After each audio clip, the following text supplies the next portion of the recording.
Hello बच्चों, welcome back to my channel. कैसे हैं आप सब लोग। आज के वीडियो में मैं आप लोग के लिए यूकेपीएससी असिस्टेंट अकाउंटेंट के जो प्रैक्टिस सेट है कॉमर्स का वो लेकर के आई हूँ। मैंने पहले भी इस पर कुछ प्रैक्टिस सेट अपलोड किए थे, तो उसकी प्लेलिस्ट अलग से बनी है। आप लोग उनको भी प्रैक्टिस कर लीजिएगा। अगर आप लोगों ने नहीं देखी है तो उसका लिंक मैं डिस्क्रिप्शन में दे दूँगी या फिर आई बटन में दे दूँगी, आप वहाँ से चेक कर लीजिएगा। काफ़ी इंपॉर्टेंट क्वेश्चन हैं, अच्छी प्रैक्टिस हो जाएगी आप लोगों की और रिवाइज भी हो जाएगा अच्छे से। आज की वीडियो में भी कुछ इसी तरह के इंपॉर्टेंट क्वेश्चंस रहेंगे, तो आइए शुरू करते हैं। लेकिन शुरू करने से पहले क्या करना है, चैनल को सब्सक्राइब करना है, वीडियो को लाइक करना है और फ्रेंड्स के साथ वीडियो को शेयर भी कर देना है। फर्स्ट क्वेश्चन लेते हैं। कृषि आय आयकर अधिनियम की धारा के अंतर्गत कर मुक्त है। तो आपको बताना है जो एग्रीकल्चर इनकम होती है तो किस धारा के अंतर्गत जो होती है एग्जम्प्टेड होती है। आपने इनकम टैक्स पढ़ा होगा तो वहाँ पर आप लोगों ने सेक्शंस पढ़ी होंगी। The agriculture income is exempt under the following section of IT act, section 15, section 6, section 10, section 10 subsection 1। तो क्वेश्चन में कह रहा है कि किस सेक्शन के अंडर में जो होती है एग्रीकल्चर इनकम कर मुक्त होती है, एग्जेम्प्टेड होती है। आपको पता ही होगा कि जो एग्जेम्प्टेड इनकम्स दे रखी हैं तो उसकी सेक्शन जो है वो 10 सबसेक्शन 1 है। उसी के अंडर में कृषि आय और बहुत सी इनकम्स भी क्या होती हैं, टैक्स फ्री होती हैं, एग्जेम्प्टेड होती हैं। तो करेक्ट आंसर क्या होगा हमारा, ऑप्शन डी। नेक्स्ट क्वेश्चन है, निम्नलिखित में से किन उद्देश्य हेतु अंश ब्याजी का प्रयोग किया जा सकता है। जो शेयर प्रीमियम अकाउंट होता है उसका प्रयोग और किस चीज़ के लिए किया जा सकता है।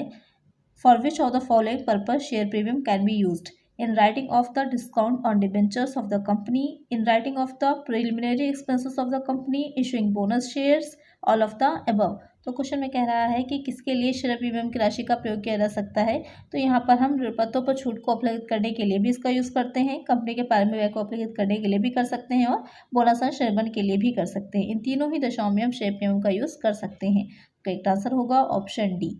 नेक्स्ट क्वेश्चन लेते हैं।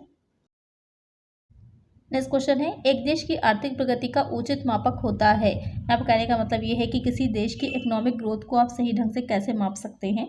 The most appropriate measure of A countries economic growth is it's gross domestic product, net domestic product, net national product, per capita real income. तो इसको इस तरह से भी लिखा हो सकता है GDP, NDP, NNP। तो यहाँ पर कंफ्यूज नहीं होइएगा कि इसकी फुल फॉर्म क्या होती है। तो यहाँ पर किसके बेसिस पे हम देख सकते हैं कि वहाँ पर सही ढंग से आर्थिक प्रगति हुई है या नहीं किसी कंट्री में, वो हो जाती है उसकी प्रति व्यक्ति वार्षिक आय, यानी कि पर पर्सन की जो उसकी इनकम होगी उसके बेसिस पे पता चल जाता है। ओके, अगर ओवरऑल देखेंगे तब तो जो है जैसे कोई बहुत ही बिलियनियर है, बिलियनियर व्यक्ति है, कोई करोड़पति जो होते हैं, जो बड़े बड़े बिजनेसमैन होते हैं, लेकिन एक छोटे से व्यक्ति भी जो मजदूर होगा उसकी कम इनकम होगी। तो ओवरऑल जो प्रति व्यक्ति आय निकाली जाती है उसके बेसिस पे देखा जाता है कि उस देश में जो लोग रह रहे हैं वो उनका प्रगति हुई है। अगर उनकी प्रगति हुई तभी तो देश की भी प्रगति होगी, देश की भी डेवलपमेंट होगा। तो उसकी बेसिस पर ही उसको मापा जाता है। तो करेक्ट आंसर होगा ऑप्शन डी। नेक्स्ट क्वेश्चन है, निम्नलिखित में से सभी स्थिर लागत है एक को छोड़कर। नीचे जो ऑप्शंस दे रखे हैं उसमें सभी फिक्स्ड कॉस्ट है, सिर्फ एक को छोड़कर आपको बताना है कि वो एक कौन सा पॉइंट है। यानी कि all the followings are examples of fixed cost except insurance fee, rent payment, directors fee, licence fee on a product sold. तो क्वेश्चन में कह रहा है कि जो बीमा फीस होती है तो आपको पता है इंश्योरेंस फी जो है वो आपको देनी ही रहती है, रेंट भी देना रहेगा और जो निदेशक होते हैं उनको भी आपको फीस परमानेंट देनी ही पड़ती है। तो ये क्या हो जाएंगे, सब फिक्स एक्सपेंसेस होते हैं, इसमें चेंजेस नहीं होंगे। लेकिन जो उत्पाद विक्रय पर लाइसेंस फी है, तो यहाँ पर उत्पाद विक्रय पर प्रोडक्ट की सेल, और सेल तो क्या होगी, घटती बढ़ती रहती है। तो जो चीज़ घटती बढ़ती रहेगी तो वो फिक्स्ड नहीं होगी, वो वेरिएबल हो जाएगी। तो करेक्ट आंसर क्या हो जाएगा, ऑप्शन डी। नेक्स्ट क्वेश्चन है, -4, -3, 0, 3, 4 का औसत मूल्य होगा। बहुत सिंपल सा क्वेश्चन है, लेकिन अक्सर बच्चे यहाँ पर गलती कर जाते हैं। The average value of -4, -3, 0, 3, 4 is. तो यहाँ पर आपको निकालना है एवरेज वैल्यू इसकी। तो कैसे निकालेंगे, एवरेज निकालने के लिए क्या होता है, जितने भी आइटम्स दे रखे हैं तो सबको ऐड कर लीजिए और जितनी संख्या होती है, नंबर्स होते हैं, उससे डिवाइड कर दीजिए। यहाँ पर 5 है तो अपॉन में 5 हो जाएगा और ऊपर हम क्या लिखेंगे, -4, -3 + 0 + 3 + 4। अब एक साइड माइनस है, एक साइड प्लस है, माइनस अलग ऐड करिएगा, -7 आएगा, प्लस ऐड करिएगा तो प्लस का 7 आएगा। +7 में से -7 को जो है लेस करेंगे तो कितना आ जाएगा, प्लस माइनस माइनस हो जाता है, 0 आ जाएगा, 0/5। अब 5 से 0 को डिवाइड करिएगा तो 0 ही आ जाएगा। तो करेक्ट आंसर क्या आएगा हमारा, ऑप्शन डी। बहुत ही ईजी सा क्वेश्चन था ये। तो नेक्स्ट क्वेश्चन लेते हैं। नेक्स्ट क्वेश्चन है, जब भी समंगति दूरी तथा समय से संबंधित हैं तो उनका श्रेष्ठ औसत होगा। Whenever data deals with speed, distance and time, then the best average is median, mode, geometric mean, harmonic mean. अच्छा क्वेश्चन है। यहाँ पर आपसे पूछ रहा है कि अगर जो भी डेटा जो दे रखा होगा उसमें जो समंक है वो गति से, डिस्टेंस से, जो उसकी दूरी से, स्पीड से या फिर टाइम से रिलेटेड अगर होते हैं तो वहाँ पर हम किस माध्यक का प्रयोग करते हैं उसे निकालने के लिए। तो उसके लिए यूज़ किया जाता है हार्मोनिक मीन का, हरात्मक माध्यक का। तो करेक्ट आंसर होगा ऑप्शन डी। नेक्स्ट क्वेश्चन है, एक फर्म जो नावों का निर्माण करती है कि प्रति माह स्थिर लागत 2,60,000 रुपये है, नाव का विक्रय मूल्य 35,000 रुपये है, परिवर्तनशील लागत प्रति नाव 15,000 रुपये है, बोट यार्ड में 20 नावें प्रति माह निर्माण की जा सकती हैं, फर्म में समुचित उत्पादन होगा।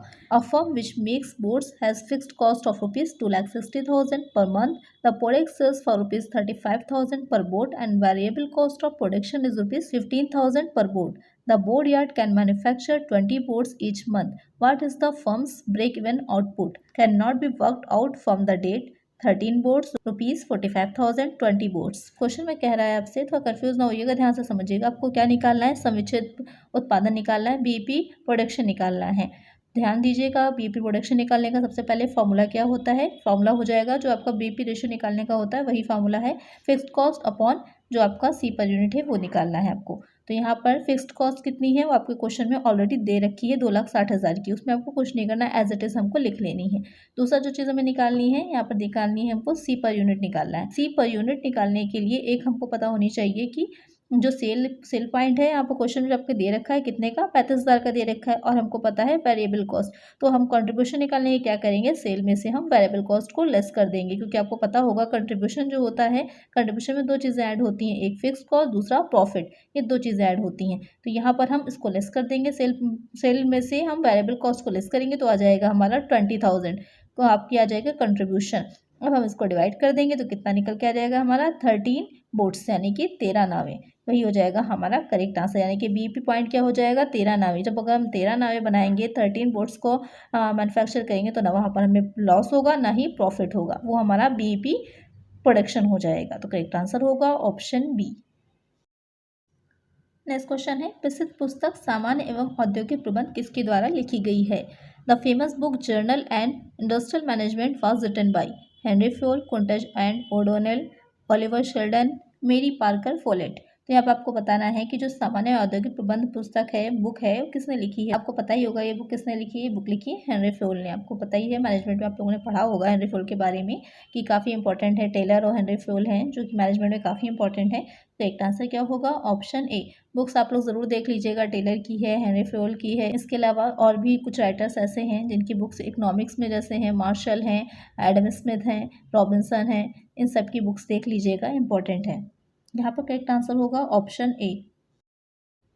नेक्स्ट क्वेश्चन है, समुच्चयित बिंदु विक्रय मूल्य रुपए में प्राप्त करने के लिए स्थिर लागत को विभाजित किया जाएगा। To obtain the break-even point in rupees, sales value, total fixed costs are divided by variable cost per unit, contribution margin per unit, fixed cost per unit, profit on volume ratio। यहाँ पर आपसे question पूछ रहा है कि जो BEP है, अगर हम इसको रुपीज़ में निकालना चाह रहे हैं, सिंपल शब्दों में समझ लीजिए कि बीईपी इन रुपीज़ निकालने का फॉर्मूला आपसे पूछ रहा है कि रुपीज़ में बीईपी को कैसे निकाला जाता है, तो उसका फॉर्मूला आपको बताना है। यहाँ पर आपको स्थिर लागत ऑलरेडी दे रखी है। अब हम फिक्स्ड कॉस्ट को किससे डिवाइड करेंगे कि हमारा बीईपी निकल आएगा, तो डिवाइड किया जाएगा। तो आपने फॉर्मूले कई पढ़े होंगे बीपी के, होता है fixed cost into sale upon C, contribution होता है, fixed cost upon PV ratio होता है। तो यहाँ पर उसे हम किससे डिवाइड करेंगे लाभ मात्रा अनुपात से, fixed cost upon PV ratio. Correct answer क्या होगा, ऑप्शन डी। नेक्स्ट क्वेश्चन है, निम्नलिखित में चालू दायित्व है, which of the following are current liabilities और outstanding wages, redeemable preference share, provision for depreciation on machinery, share premium. तो क्वेश्चन में कह रहा है कि इसमें से चालू दायित्व कौन सा, करंट लायबिलिटी कौन सी होती है। जो प्रेफरेंस शेयर है आपको पता है करंट नहीं है, लॉन्ग टर्म है। डिप्रिसिएशन ऑन मशीनरी है, ये तो आपका लायबिलिटी अलग ही हो जाएगी। शेयर प्रीमियम ये भी नहीं है। कौन सा हो जाएगा, जो आउटस्टैंडिंग वेजेस दे रखी हैं वो आपकी करंट लायबिलिटी है। जहाँ पर प्रीपेड लगा हो तो आपकी करंट एसेट हो जाएगी, और आउटस्टैंडिंग लगा होगा तो वो आपकी लायबिलिटी हो जाएगी करंट। तो यहाँ पर करेक्ट आंसर होगा ऑप्शन ए। नेक्स्ट क्वेश्चन है, अंश हर जब्त खाते को चिट्ठे के दायित्व पक्ष में दिखाते हैं। Shared forfeiture account is shown on the liability side of the balance sheet under the heading reserve and surplus by adding to the paid up capital under the heading current liabilities and provision, none of the above. तो question कह रहा है, ये तो आपको बता दिया है कि इसे कहाँ दिखाया जाता है, लायबिलिटी साइड में दिखाया जाता है, लेकिन ये पूछ रहा है कि कहाँ पर किसके साथ दिखाया जाता है। तो इसे दिखाया जाता है चुकता पूंजी में जोड़कर। By adding to the paid up capital. Correct answer होगा ऑप्शन बी। इस तरह के क्वेश्चन बहुत आते हैं, आप लोग कंफ्यूज हो जाएंगे। आप लोगों ने सबने बनाई होगी, आप कॉर्पोरेट अकाउंटिंग पढ़ी है तो वहाँ पर आप बनाया भी होगा बैलेंस शीट, लेकिन हम भूल जाते हैं एग्जैक्टली कि हम उसे कहाँ पर दिखाते हैं। तो इस तरह के क्वेश्चंस के इसलिए पूछे जाते हैं कि आपको ये जज किया जा सके कि कितने अच्छे से आपने चीज़ों को देखा, ऑब्जर्व किया है और प्रैक्टिस करी है। करेक्ट आंसर है यहाँ पर ऑप्शन बी। नेक्स्ट क्वेश्चन है, चाय के उत्पादन एवं विक्रय में सम्मिलित प्रतिशत कृषि आय माना जाता है। Following percentage in T production stated agriculture income 10%, 60%, 40%, 90%। ये क्वेश्चन काफ़ी इंपॉर्टेंट है। इस तरह से और भी क्वेश्चन पूछे जाते हैं कि वहाँ पर कुछ पोर्शन जो होता है वो बिजनेस इनकम होती है, कुछ इनकम जो हो जाती है वो हो जाती है एग्रीकल्चर इनकम। तो आपसे बिजनेस इनकम भी पूछ सकता है, एग्रीकल्चर इनकम भी पूछ सकता है। यहाँ पर आपसे क्या पूछा है कि कितना प्रतिशत भाग जो है वो कृषि आय माना जाएगा, एग्रीकल्चर इनकम माना जाएगा।